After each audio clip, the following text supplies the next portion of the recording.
লাইফে কিছু করতে হবে, এই জায়গা থেকে আমার সাহসটা, আমার ভিতরে কনফিডেন্স লেভেলটা সবসময় 100 থাকে। সেই জায়গা থেকে আমি সব জায়গায় ভিডিও করতে অভ্যস্ত। এটা হচ্ছে আমার মানে নিজের পার্সোনাল জায়গা থেকে আমার নিজের সাহস। কেউ আমাকে সাহস দেয় না। বাগানে বা ঝোপঝাড় জঙ্গলে যারাই আমাকে দেখে বা ভিডিওতে যেভাবেই বলেন যে কোনো ক্ষেত্রে দেখা গেছে সেই বাগানগুলো আমাদের কারোই থাকে, নয়তো আমার নানার বাড়ি নানার বাগান, নয়তো দাদার বাড়ি দাদার বাগান, নয়তো দেখা গেছে আমার বান্ধবীদের বাড়িতে গেছি সেই জায়গায় একটা প্লেস পাইছি, এরকম টাইপের কিছু মানে খুব নিজস্ব কারোর ভিতরে। এবং আমাকে জাস্ট ভিডিওতে দেখা যায় আমি একা, আশেপাশে কিন্তু অনেক মানুষ থাকে। দেখা গেছে নানার বাড়িতে গেছি, অনেক ভাই বোনরা পাশে আছে, এটা কিন্তু আর আপনারা দেখতেছেন না, এরকম আর কি। বাজে কমেন্ট করলে খুব ফার্স্ট টাইম একবারে যখন শুরুর দিকটা আমি অনেক কান্নাকাটি করতাম, মন খারাপ করতাম, আমি পিছিয়ে যেতাম, লজ্জা পাইতাম, ভয় পাইতাম।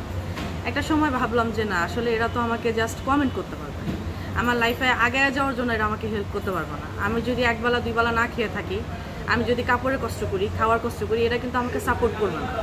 কেউ আমাকে একবেলা বাদ দেন, আপনি 10টা টাকাও আমাকে কেউ এমনি দিবে না, ফ্রিতে ভিক্ষা করতে হবে, আদারওয়াইজ আপনি 10টা টাকাও কারোর কাছ থেকে পাবেন না। তো এর জন্য আমি আসলে বাজে কমেন্ট, বাজে মন্তব্যগুলোকে আমি আমার পিছনেই রাখি, আর আমি শুধু সামনের দিকেই হাঁটি। টিকটকের ফার্স্ট টাইমটা আমার ফ্যামিলিতে আমার ছোট চাচা, উনি পছন্দ করেন একেবারেই। আমার চাচা বা আমার ফ্যামিলিতে আরও যারা আমার গার্ডিয়ানরা আছে তারা আসলে এই প্রফেশনটা পছন্দ করে না, এবং এটার জন্য তারা অনেক মনে কষ্ট পাইতো যে আমি কেন ওই ধরনের ভিডিও টিডিও বা এগুলো তারা এখনও অতটা পছন্দ করে না। আমি জাস্ট আমার নিজের কনফিডেন্সে আমি এই প্রফেশনে আছি। এখন হয়তো বা আস্তে আস্তে সামনের দিকে যদি আমার ক্যারিয়ারটা আমি সুন্দর করতে পারি, তাহলে হয়তো সবাই একসঙ্গে বুঝতে পারবে যে না, আমি শুরুটা যেমনই ছিল শেষটা ভালো হয়েছে, এরকম আর কি। সেটা ফ্যামিলির ক্ষেত্রেও, আমার প্রতিবেশীদের ক্ষেত্রেও, আমার আত্মীয় স্বজনের ভিতরেও, এবং কি আমার যারা খুব কাছের মানুষ দেখা গেছে খুব বাজে বাজে মন্তব্য করতো যে আমি ভিডিও করি গানের সাথে। দেখা গেছে টিকটক তো বুঝেনি, একটা গান থাকলেও একটু ওটার মধ্যে লিপসিং থাকে, হাত পা নাড়াচাড়া থাকে, এটা বিভিন্ন মোমেন্ট থাকে। তো এটাকে আমার ফ্যামিলিতে, আমার আত্মীয় স্বজনের ভিতরে অনেকে নেগেটিভলি দেখতো, এখনও দেখে হয়তো। যখন আমি ইনশাল্লাহ এই লাইফ থেকে একটা সুন্দর একটা কিছু পেয়ে যাব, বের হয়ে আসবে, তখন ইনশাল্লাহ সবাই বুঝবে যে না, আসলে আমি একটা কিছু করতে পারছি। আর আমার আসলে শুরুটা যেমনই হোক, শেষটা ভালো হোক, এটা হচ্ছে বড় কথা।